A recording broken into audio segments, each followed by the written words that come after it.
Olá pessoal, estamos de volta no Papo de Doutor com mais um assunto muito legal e interessante para todos vocês. Mas antes de começar, lembrando a todos vocês, siga nosso canal no YouTube, deixe seu like e ative o sininho para saber de próximos episódios. E além disso, ouça os nossos podcasts que terão todas essas entrevistas. Hoje nós vamos falar sobre qual a importância do uso de vitaminas na gestação. E para esse papo teremos a presença da doutora Loreta Canivilo, que é médica ginecologista com mais de 25 anos de atuação na área.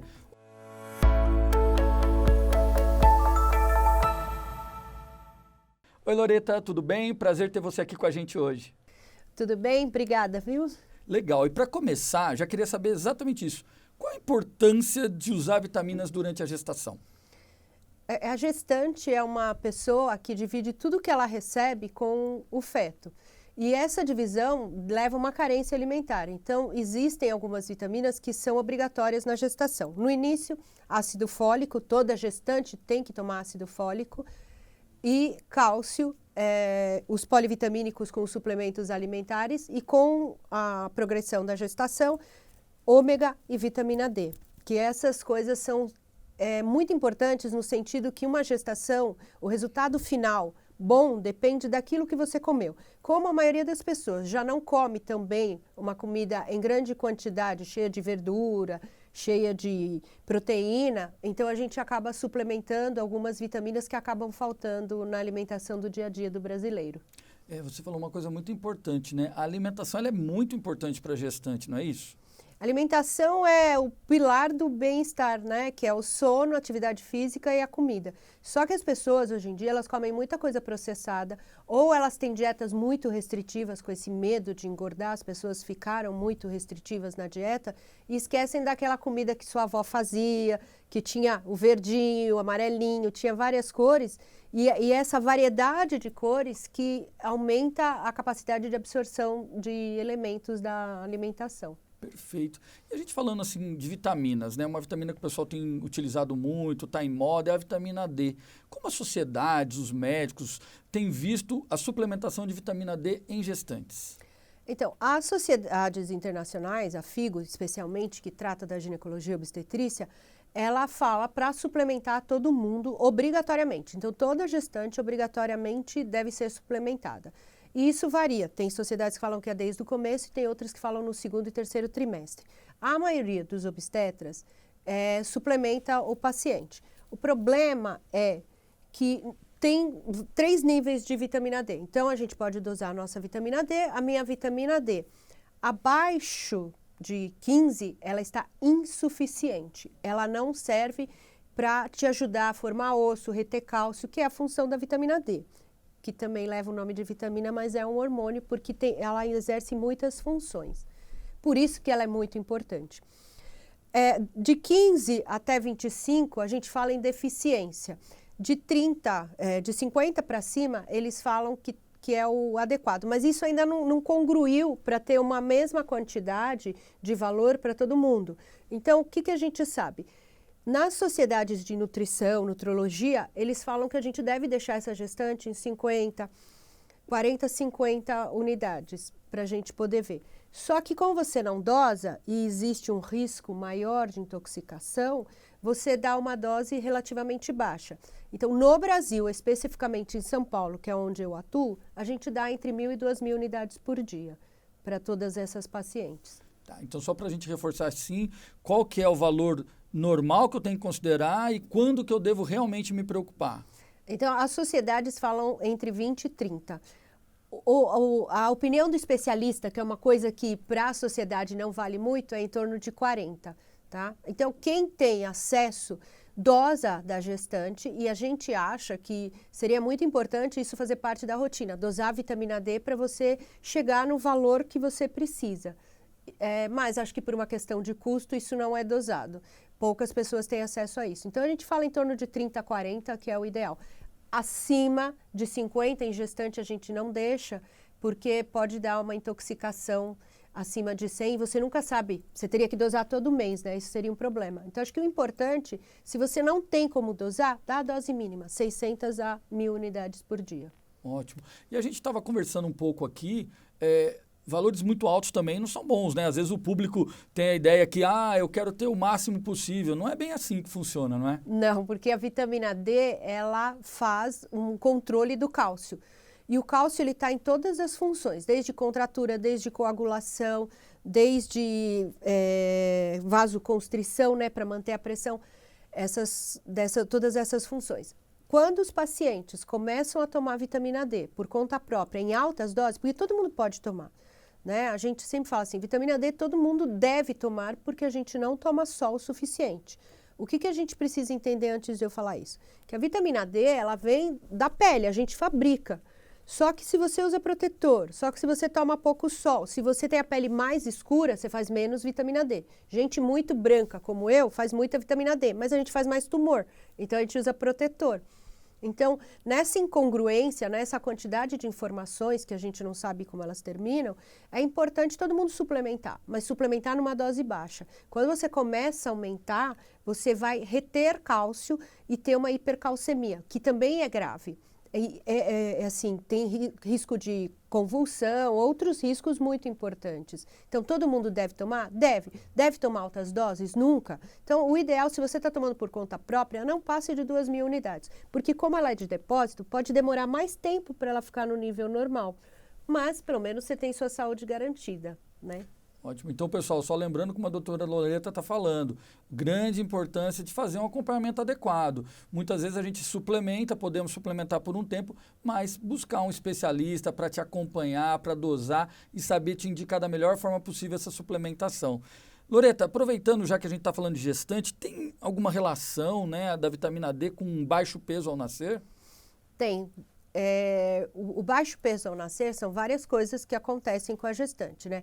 Pressão alta, diabetes, mas os estudos mostraram que diabetes não, desculpa, que só diabetes grave evolui com baixo peso. A maioria das diabetes evolui com bebês muito grandes.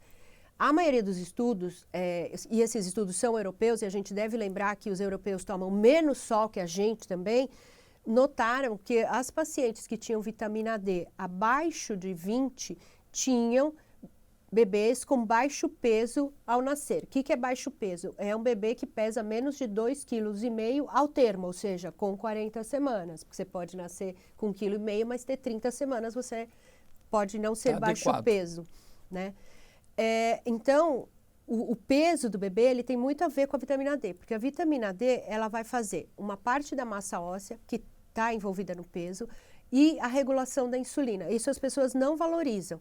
Então, a gente que trata muito paciente diabético, a gente sabe que o diabético ele tem uma carência de vitamina D e quando você dá vitamina D, você consegue um controle melhor dessa insulina.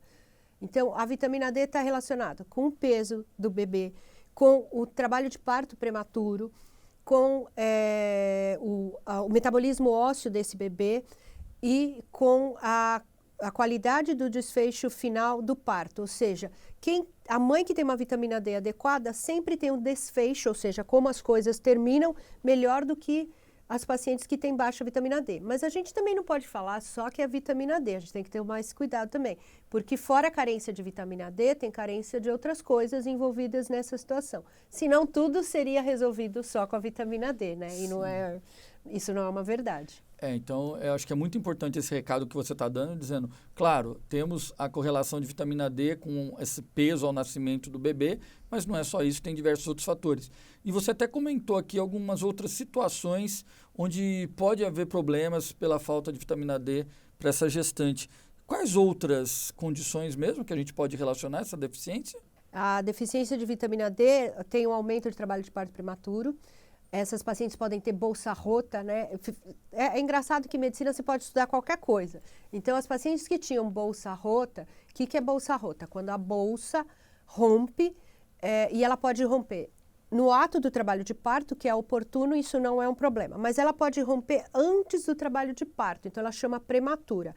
Prematura não quer dizer que o bebê é prematuro. Bolsa rota prematura refere-se que ela rompeu antes de eu ter a contração e trabalho de parto, que é uma condição desfavorável muitas vezes, porque se ela rompe prematura antes do trabalho de parto, eu começo a aumentar meu risco de infecção, porque o tempo em que o neném está exposto e eu começo o trabalho de parto começa a ficar grande.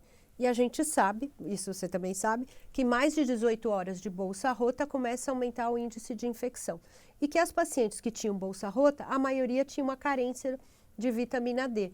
Então, isso também foi estudado. Foi estudado também em relação à pressão, porque a vitamina D, as pacientes que tinham pré-eclâmpsia, que é um quadro muito grave, que são aqueles quadros onde sobe a pressão, a mulher convulsiona, elas tinham carência de vitamina D. Por quê?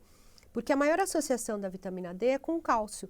E o cálcio, ele está relacionado com a vasodilatação, que é quando o vaso fica mais abertinho, ou a vasoconstrição, que é quando o vaso fecha.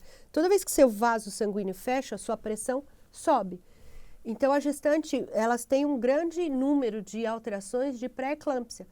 Quando elas tomavam vitamina D, elas tinham menos complicações de pré-eclâmpsia. Não é que tinha que ter muita vitamina D, tinha que estar no nível inferior da normalidade, elas já tinham menos complicações. Então, para isso, esse trabalho é muito interessante, porque ele mostrou outras ações da vitamina D em coisas que podem repercutir até na vida da mãe e do bebê, né? Não é só uma questão de peso. Pré-eclâmpsia morre. A gente já viu, eu vi, você viu, paciente morrer convulsionando de pré-eclâmpsia ou por falência renal. Então, a vitamina D, ela trabalha nesse espectro também da diminuição de pré-eclâmpsia e diabetes. Aí, outro trabalho que foi feito, pacientes diabéticas, e como a gente trata a diabetes, como eu faço uma parte de endócrino, quando você dá vitamina D, você consegue controles melhores dessa insulina do paciente. Eu não estou falando que vitamina D cura a diabetes, eu estou falando que o resultado na carência é melhor. Ótimo. Então, pessoal, vocês estão vendo o quanto a vitamina D é importante para várias questões do nosso organismo, inclusive aqui, como a gente está discutindo da gestante. Mas se você quiser, clica aqui no card e acessa outros episódios que a gente falou sobre a vitamina D. Você vai gostar bastante. Bom, Loreta, já que a gente está falando da vitamina D, eu queria entender um pouquinho que tem uma associação da vitamina D com a vitamina K também. Quais são os benefícios dessa associação? A vitamina K é uma vitamina que a gente consegue na alimentação e a gente não precisa de muita vitamina K, porque a vitamina K ela faz parte de uma série de funções dentro do organismo. Na carência de vitamina K, a gente pode ter alteração de coagulação, a gente tem alterações do depósito do cálcio, né? Então, o cálcio, em vez de ficar no osso, ele pode depositar nas artérias, e depositando nas artérias, você tem um grande problema de aterosclerose. Isso está muito mais relacionado com a menopausa, mas a gente não sabe se na carência de vitamina K materna, a gente não vai ter um depósito de cálcio maior na placenta. E como a placenta é a mochilinha de alimento do bebê, ou seja, é o que faz o transporte do alimento para o bebê, se isso não vai ter uma repercussão. Mas o que a gente sabe? Todo mundo já ouviu falar, o bebê nasce e a gente dá a vacininha, a injeçãozinha da vitamina K, né? Porque é obrigatório. O que a gente sabe? A mãe é que fornece vitamina K para o bebê. E esses bebês, todos nascem com carência de vitamina K. E o índice de hemorragia, logo depois que o bebê nasce, por carência de vitamina K, era tão alto que isso foi estudado. Por que os nenéns nasciam, tinham hemorragia e tinham uma evolução ruim? Era carência de vitamina K. O que eles fizeram?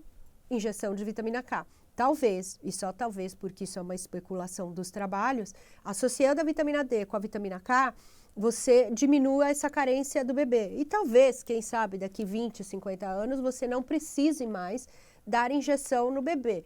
Não que isso seja um grande problema, porque é necessário, mas é uma agressão quando você nasce. É bom que a gente não lembra também, né? Quando a gente nasce, porque acho que é uma transformação tão grande na vida. Então, a vitamina K tem essa importância. Na menopausa, a vitamina K é importante porque as mulheres menopausadas... Ontem eu até atendi uma paciente falando disso. Eu prescrevi para ela e ela falou assim, não vou tomar isso aí não, porque eu tenho uma amiga minha que tomou o cálcio e o cálcio depositou na artéria, ela teve um infarto. Não sei se foi exatamente isso, mas tem muito trabalho do pessoal da cardiologia falando disso. E a vitamina K diminui esse depósito. Então, existe já no mercado uma associação de cálcio com vitamina K, D com vitamina K, mas que a gente sabe que a gente precisa suplementar um pouquinho, a gente sabe. E não é uma vitamina K só, né? Elas são várias vitaminas K. Então, sempre escolher da melhor maneira possível e nada melhor do que acompanhar com um profissional. Aí tem que ser um médico para saber, porque existem algumas contraindicações. As pacientes que tomam anticonvulsivantes, e não são poucas, elas têm uma depressão, ou seja, uma diminuição da vitamina K. E nessas pacientes, sim, tem trabalhos que mostram que é interessante suplementar essa vitamina K, né? Lembrei disso porque achei muito interessante. É importante. E o pessoal que toma cumarínico, né? Que são as medicações anticoagulantes, também precisam ter elas têm uma alteração nesse metabolismo da vitamina K. Perfeito. Loreta, a gente sabe, já falamos até aqui, da importância de uma alimentação adequada, né? Em todo mundo, mas sem dúvida nenhuma na gestante também. Mas quando na sua orientação, no seu dia a dia, você orienta a alimentação, mas quando você pensa em suplementar uma paciente? Se é gestante, a gente suplementa todo mundo. Isso não tem negociação. Não tem alguém que você diga, não, ela come tudo e não precisa, porque você precisa de um aporte maior. Então, assim, é obrigatório. Tanto é que o SUS fornece vitaminas para quem não tem condição, porque isso é obrigatório. Vitamina D também suplemento todo mundo, pelo mesmo motivo que eu já te falei. Eu, por exemplo, sou branca, faço muita vitamina D, mas eu não tomo sol. Né? A gente deveria tomar mais sol. Porque se você lembrar, a gente vivia muito pouco antigamente, tomava muito sol, mas a gente morria de outras coisas que a gente não morre hoje em dia. E cálcio a gente sempre suplementa, então gestante é sempre suplementada. Mulher na menopausa, dali para frente é suplementada. E homem só não é suplementado porque o homem não vai ao médico, você sabe. Mulher é uma pessoa que vai ao médico, se cuida, por isso que a vida da mulher é mais longa que a do homem. Homem é um bicho largado. Se a mulher não marca a consulta, eles não vão na consulta. Né? Eu só atendo mulher, graças a Deus. Mais fácil. Bom, Loreta, agradeço muito o nosso papo aqui. Foi, sem dúvida, muito importante para as mulheres, as gestantes que estão nos ouvindo aqui, aprender um pouquinho mais. Mas queria agora as suas considerações finais para o nosso público. Eu sempre digo duas coisas, né? Que eu fiz uma live lá com o professor. Hoje em dia, como as pessoas estão com dietas muito restritivas, como as pessoas prezam muito pela saúde e prezam de uma forma errada, porque as vitaminas deveriam vir da alimentação, então quem não faz uma alimentação adequada, quem vai ter que procurar um profissional para suplementar. E esse profissional pode ser um médico, uma nutricionista, mas qualquer pessoa que entenda daquilo. O que a gente não orienta é ficar tomando muita coisa por conta própria. Mas existe, e de forma ética, uma indicação que as pessoas tomem um mínimo de coisas, que são vitamina D, vitamina E, cálcio e ômega. São as 4 coisas que se você eu não tenho dinheiro para ir no médico, o SUS, quero tomar, eu posso tomar essas coisas em doses mínimas até eu conseguir um profissional de saúde. Porque às vezes no nosso país, com o Covid, as consultas ficaram muito difíceis, a gente tem uma carência de atendimento à população carente, né? Não, ficou até redundante, mas isso é uma verdade. Então, essas pessoas, assim, de forma ética, e eu estou assumindo o que eu falo, porque isso a gente propaga, as pessoas têm que suplementar essas 4 coisas obrigatoriamente. Então, Loreta, muito obrigado. E, pessoal, vocês já sabem, siga o nosso canal no YouTube, deixe o seu like e ative o sininho para saber sobre os próximos episódios. E, além disso, ouça esse episódio no podcast. Tá muito legal. Até a próxima, pessoal!